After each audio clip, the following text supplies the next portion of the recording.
저는 여기에서 윤호중뿐만이 아니라 한 사람을 꼭 언급하고 싶습니다. 이 사람이 누구입니까? 유시민입니다. 유시민. 이름은 시민이에요. 이름은 시민이에요. 좋습니다. 근데 제가 아직까지는 이제 앞으로는 제가 프로그램을 깔아가지고 여러분에게 기사를 같이 보면서 좀 말씀드리고 사진도 공유하면서 말씀드리고 싶은데 유시민 씨가 주도자라고 했죠. 근데 이 사람이 1984년 서울대 민간인 고문 사건, 뿌락지 사건 구속이 됐는데 무고한 민간인을 상대로 고문, 감금, 인격 살인을 저질렀는데 수감 중에 시종일관 당당하고 웃음을 잃지 않았다. 법정에서 후회한 일은 없고 사죄한 일도 없다. 가해자는 대부분 한국 사회의 지배층으로 출세했고 피해자는 뿌락지 낙인을 안고 대부분 불행한 삶을 살았다. 이게 어떤 내용이냐면요. 2023년 조선일보의 선우정 칼럼 제목은 유시민의 뿌락지 사냥, 그 후예들이라는 내용입니다. 근데 여기 보면 와 진짜 무서워요. 여기에 그 피해자분들 그분들이 나와서 얘기한 부분이 있습니다. 근데 제가 좀 잠시 읽어드리자면 뿌락지 사냥은 말로 끝나는 논쟁이 아니었다. 1984년 서울대 민간인 고문 사건의 피해자 정기동 씨가 3년 전, 그러니까 이 기사가 2022년도, 23년도 기사니까 22년도에 KBS 그 조선일보 기자와 가진 인터뷰가 있었나 봐요. 거기를 보면 방송통신대 법학과 3학년 때 자료를 얻으려고 서울대로 갔는데 누군가 얘기 좀 하자고 해서 따라갔더니 뿌락지라고 몰아세웠다. 아니라고 하자 교련복을 갈아입히고 눈을 가렸다. 돌아가면서 몇 시간씩 폭행했다. 물이 담긴 세면대에 머리를 쳐박거나 바닥에 눕히고 주전자로 얼굴에 물을 부었다. 우리가 그 영화 보면 고문하는 장면하고 똑같지 않습니까? 그러니까 민주주의, 인권, 자유 그런 사람을 언급했던 이 운동권이라는 사람들이 선량한 사람들을 뿌락지로 몰아세우면서 물고문을 한 거예요. 그리고 더 황당한 건 뭐냐면 전두환, 전씨라고 더 심하게 때렸대요. 지금 이 인터뷰를 한 사람이 정기동 씨입니다. 그래서 전두환과 같은 전씨라고 더 심하게 때렸대요. 그러니까 이거는 악마를 보았다. 그 악마 아닙니까? 이 본인들이 이 사람이 어떤 사람인지 알고 자백해라. 너가 인정할 때까지 계속 물고문한 거 아닙니까? 그렇다면 어떻겠습니까? 살고자 이 사람들 입장에서는 뿌락지라고 거짓말을 했을 수도 있는 거 아닙니까? 그리고 100번 양보해서 1000번 양보해서 만약에 뿌락지가 이제까지 없었습니다. 근데 뿌락지라고 하면 본인들이 이렇게 그 사람에 대해서 사적으로 보복하거나 사적으로 처벌할 수 있습니까? 근데 뿌락지도 아니었어요. 그래서 저는 이 사람들 보면서 되게 황당한데 제가 이 사진을 못 보여드립니다. 아쉽게도. 근데 한번 쳐보십시오.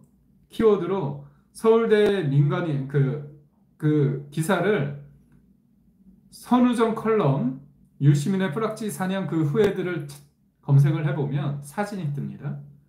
근데 그 사진을 보면 제가 요 기사를 카톡 창에 한번 댓글 창에 한번 올려보겠습니다. 그럼 여러분이 검색을 해보면 유시민의 한번 보세요. 그러면 황당한 사진이 나올 겁니다. 황당한 사진이 나오는데 저는 이 사람이 이 사진을 보면 막 해맑게 웃고 있습니다. 해맑게. 그리고 이 사람이 어떻다고 합니까? 수감 중 시종일관 당당했대요. 당당? 웃음을 잃지 않았다고 합니다. 법정에서 후회한 일도 사죄한 일도 없다고 합니다. 악마죠. 근데 이 사람이 뭐라고 그런 피해자가 어떤 사람이었냐? 서울대 그 당시에 갔던 사람들인데 앞서 말했던 전기봉 씨였나요? 정기동 씨. 정기동 씨가 방통대생 그리고 공무원 시험 준비생, 재수생 등 4명의 피해자였다. 뿌락지는 단 한 명도 없습니다. 하지만 범인들이 이것도 황당해요. 1년 안팎의 징역형만 받았다고 합니다. 법정에서 후에도 사과도 하지 않았는데 어떻게 법정에서 이 사람들은 1년 안팎의 징역형만 받았는지, 그리고 한 번도 후회하지 않고 당당함을 잃지 않았다는 그 당당함. 진짜 뻔뻔하고 부끄럽고 그래야 되는 거 아닙니까? 한 사람의 인생을 망쳐놓았는데, 아니요, 여러 사람의 인생을. 그런데 사실상 영웅놀이를 했다는 거예요. 유시민은 그때 얻은 명성을 발판으로 장관에 올랐다. 그렇죠. 노무현 때 보건복지부 장관 하지 않았습니까? 그리고 지상파 TV에 나와서 당시 일을 자랑스럽게 얘기했습니다. 유시민은 그런 사람이죠. 그리고 오늘 언급하고 있는 윤호중 씨는 어떻습니까? 민주당 원내대표였죠. 그 다음에 거기에 또 언급이 나왔던 사람 중에 이정우 씨는 로펌 변호사, 백태웅 씨는 미국 대학 로스쿨 교수가 됐다고 합니다. 와, 왜냐, 공범들은 이 유시민 씨가 그 서울대 뿌락지 사건 이후에 본인이 영웅놀이를 했어요. 그리고 그 진영 내에서는 뭔가 영웅처럼 받들었습니다. 그러다 보니까 그의 현란한 언행이, 말장난이 추악한 범죄를 민주주의 서사로 둔갑시켰고 일그러진 자화상의 민주투사의 가면을 쓰였기 때문이다. 참, 그런 사람이, 그 중에 한 사람이 또 행안부 장관이 되려고 합니다. 보십시오. 행안부 장관이 어떤 사람입니까? 치안을, 우리나라의 경찰, 공권력에 있어서 우리 시민의 안전을 위해서 공권력을 행사할 때 시민의 안전과 생명을 보장하기 위해서 경찰에 대해서 지시하는 위치에 있는 사람입니다. 그런데 그 사람이 어떤 사람입니까? 경찰, 정보기관의 뿌락지라고 해서 선량한 시민들을, 대학생을, 취업준비생을 뿌락지로 몰아서 고문을 했습니다. 마구 때렸습니다. 그런데 가해자는 어떻습니까? 인생 폈죠? 장관도 한 사람도 있고 어영 지식인이라면서 문재인 정부 때 조국 옹호하면서 정경심 씨가 동양대에서 PC를 반출할 때, 증거를 인멸하기 위해서 반출할 때 이것을 증거 보전이다, 이런 황당한 궤변을 쏟아냈던 사람입니다. 그런 거죠.